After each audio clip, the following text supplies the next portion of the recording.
All right. Now, what's my dependent variable? Remember, use the trick of looking at the table. The size of pieces of food. The size of the pieces of food. So I want you to fill that in.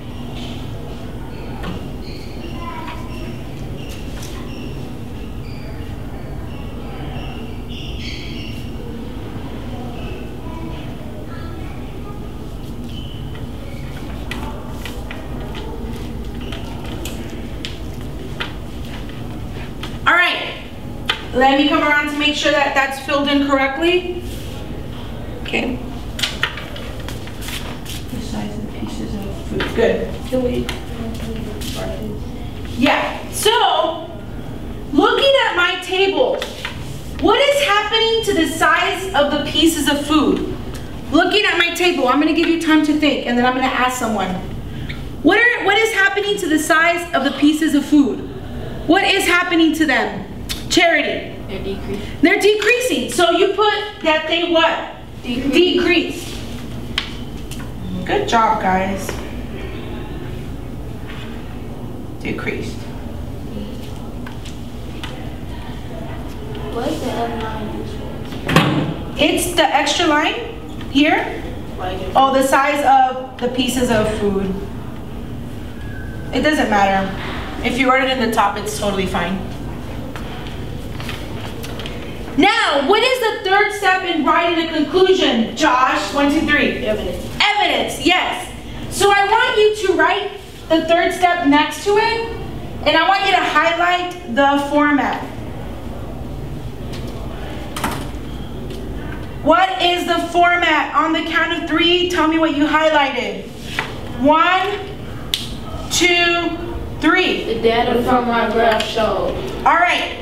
So in my second step, what do I need to be looking at? The table or the graph? The graph.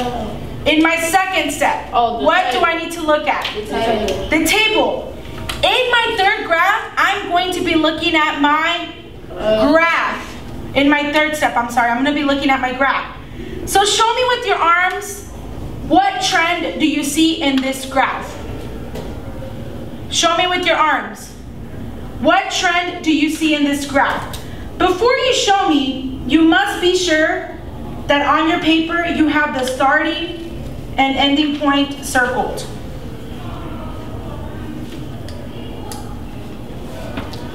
So show me with your arms, Josh, when you're done, what is happening to that graph? Show me with your arms, Journey. It is what? Decreasing. Good job, it's decreasing.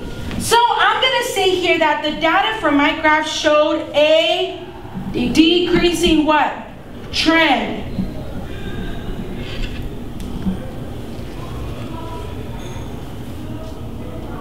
Don't worry about that extra little line if you didn't do it.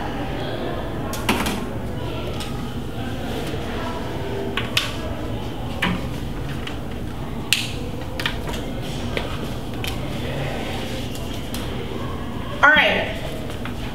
So earlier, we talked about the y coordinates. Here is where we're really going to hash out what I explained earlier. What's my dependent variable? Size of pieces of food. And Josh, what axis is my dependent variable on? Y. The y. So I want you to fill in this blank with the dependent variable. Fill it in with the dependent variable.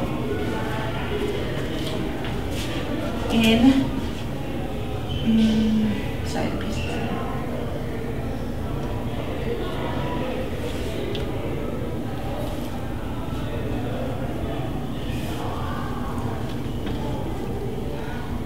All right. Snap once if you're done, so I can know you're done. Okay. So I'm gonna look at my starting. Which y? Am I gonna look at the x or the y? Y. The y. So point with your finger where their starting point is on the graph. Point with your finger where it is. Point with your finger where it is. Point with your finger. Now, with your other finger, point at the starting point on the table. Point at the starting x value on the table. I'm sorry, Charlie, I should make clear about that. Start, now with your other finger, point to the starting x value. on your table. This is the table, Josh, right here. Point to it. Point to this one too. Now, I want you to tell me, I'm gonna point with you. Tell me what the y coordinate is for my starting point.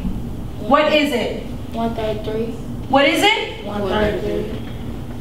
Only the y value. Oh, 33. 33 what?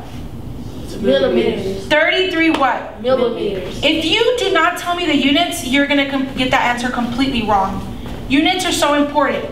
So you're gonna tell me the starting y value here from 33 millimeters. 33 millimeters. Good. 33 millimeters.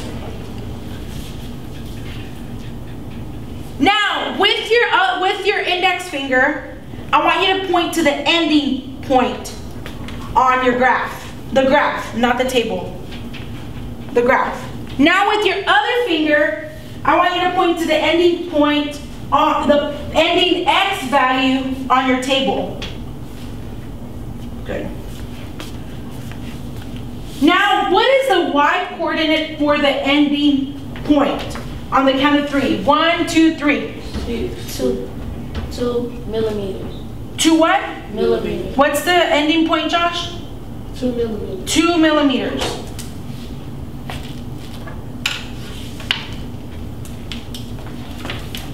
You see here how it's start and we're looking at these values. So fill it in 2 millimeters here. 2 millimeters. Good. Now, what is the fourth step in writing a conclusion? The last step is the evaluate what? Evaluate the hypothesis. The hypothesis. Good job. Evaluate the hypothesis. I want you to highlight the format for it. Highlight the format for evaluating a hypothesis.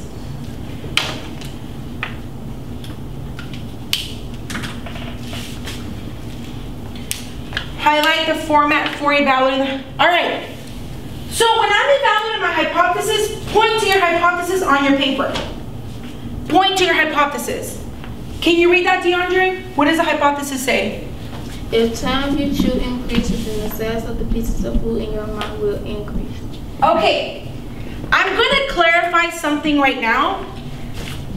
In order for a hypothesis to be partially correct, because some students had a question, they're like, but the time is increasing, so that means it's kind of right? Because half of it is right. In order for it to be partially correct, both the independent and dependent variables have to be correct. I'm going to give you an example. First of all, in this one, if the time you chew increases, what should I be looking at first? The what axis? The x. For my hypothesis, I'm going to look at the x and then I'm going to look at the line. I'm going to look at the x and then the line. Do that movement with me. The x and the line. The x and the line. So is the time increasing that I chew my food? Is it increasing?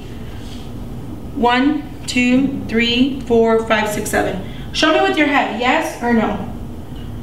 It's increasing, Josh? Okay. Then the size of the pieces of food in your mouth will increase. Are the size of the pieces of food increasing? Show me with your head. So what is this hypothesis? What's happening to it? Is it being fully supported, partially supported, or rejected? Rejected. Rejected, good job. So I'm going to put, therefore my hypothesis was Rejected. rejected.